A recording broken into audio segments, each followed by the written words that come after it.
Hello, I'm Dr. Glenn Richardson. I'm Senior Lecturer in History at St Mary's University College at Strawberry Hill in West London, and I teach here European history in the early modern period, and British history is part of that, and I'm a particular specialist in the Tudors and Henry VIII specifically. And in this podcast I've been asked to address the question, what were Henry VIII's aims as king from 1509 to 1529? And I'm conscious that I'm sitting here in July 2009, 500 years since Henry VIII's accession, talking about him. And not just me, but people at Hampton Court, people at the Tower of London, people at Windsor Castle, people at Greenwich, people at Richmond Library, people just about anywhere where there's anything to do with Henry are talking about him. And that's what Henry wanted. He would have been absolutely thrilled to know that 500 years later I'm sitting here talking to you about him. Because fame and being an exceptional king was what he really wanted. To understand what his aims were, I think we need to understand a little bit about his background and his childhood.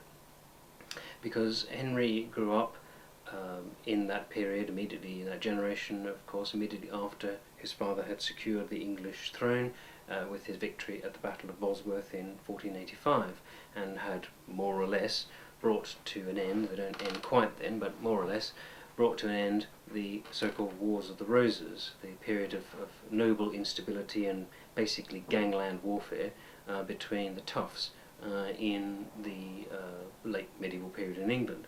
And he brought them to heel and had begun to found a new dynasty, bringing the houses of York and Lancaster together.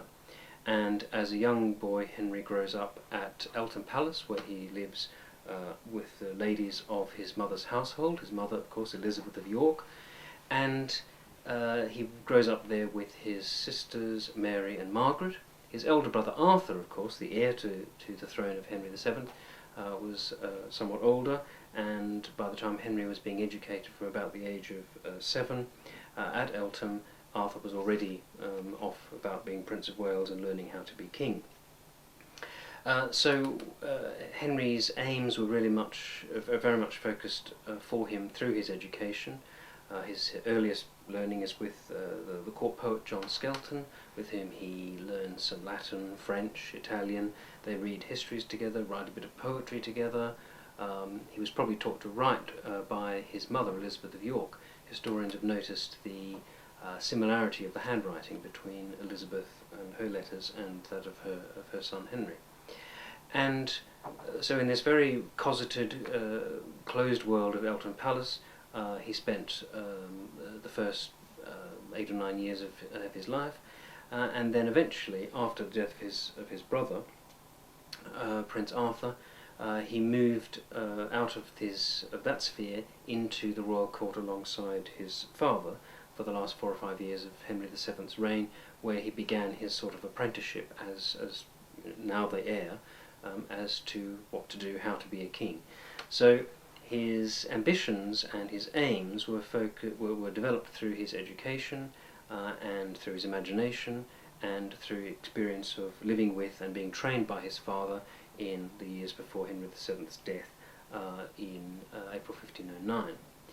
And Henry was very much focused, this desire for fame, for reputation, was very much focused for Henry on two things really. Firstly, portraying himself to the English nobility and the gentry in ways that made sense to them. The job of the nobility is to kill things, and that's why they have special arms and can carry swords and things, that's why they hunt. And Henry wanted to show himself to be the great warrior leader and the great nobleman. And he's physically very well disposed for that, because he's quite, even as a young man, as a teenager, he's quite tall. He's 6'1". How do we know that?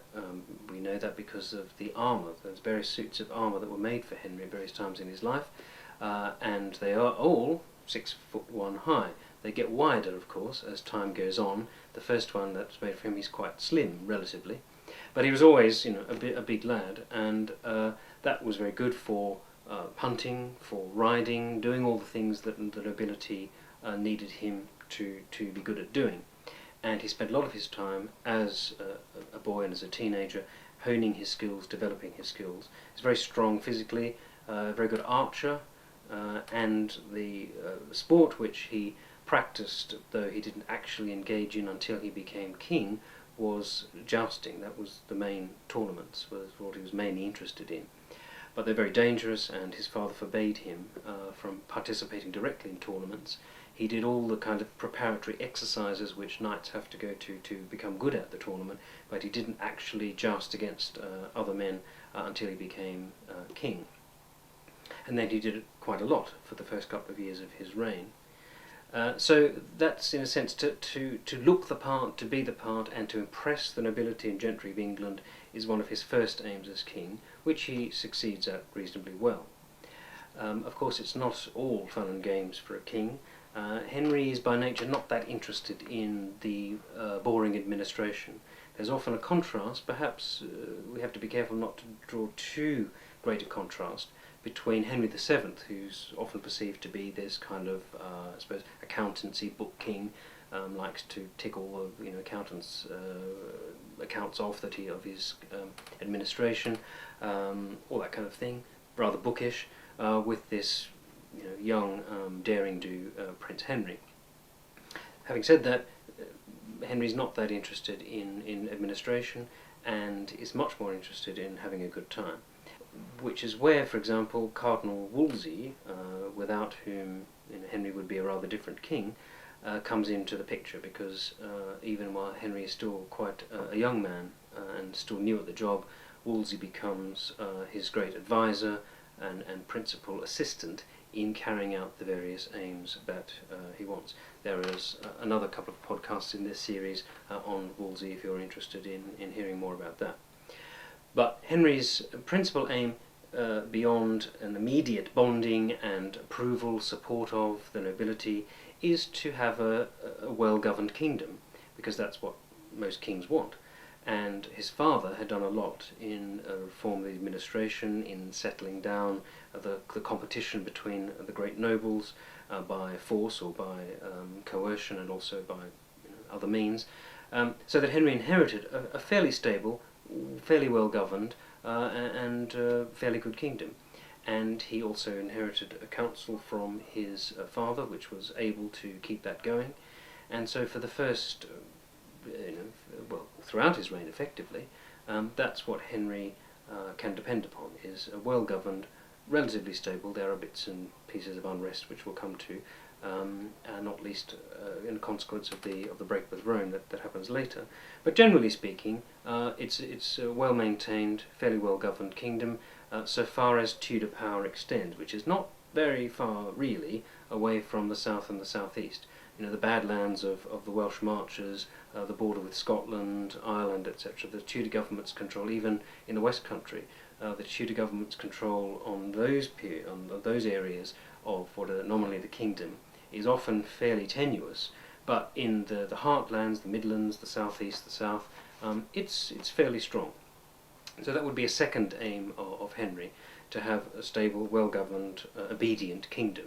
And that also, I think, is something that, with the advice and assistance, firstly the council, then Wolsey also, later with Cromwell and other advisors, he is able to do. But really, in coming back to my initial point about fame, all that's very good and very commendable, and it's necessary if you're going to have taxes voted and collected properly and all that kind of thing. But that's not really what gets Henry terribly excited. What he's very interested in doing is projecting English power and his personal power in Europe, on the continent. So I think we'd have to say that the third aim would be the enhancement of his international status. Henry's a very conventional king, as I was saying earlier. His upbringing and schooled in chivalric stories of knightly daring do and the histories of the 100 Years' War. He's very conscious of his ancestor, Henry V, the victor of Agincourt. And so Henry's first way of thinking about making a name for himself is to attack the traditional enemy, France. And I don't want to go into a narrative. Again, there's another podcast in this series on foreign policy which can give you more detail about that. But suffice it to say that with Wolsey's advice and guidance, without which Henry doesn't really make sense in the early part of his reign, whether it's in war or whether it's by making peace in a magnificent, compelling, striking kind of way, Henry's whole aim is to be taken seriously by European princes. He's very aware of his two European counterparts, Francis I, the King of France, from 1515. Henry's very aware of the Emperor Charles V, who is the nephew of Catherine of Aragon, and of course much will flow from that in the late 1520s, when Henry decides that he doesn't want to be married to Catherine anymore. And he's very much aware of Charles's power and influence in the rest of Europe. So he's very competitive, Henry, and whether it's in war or in peace, being at the forefront of Europe is what matters to him most.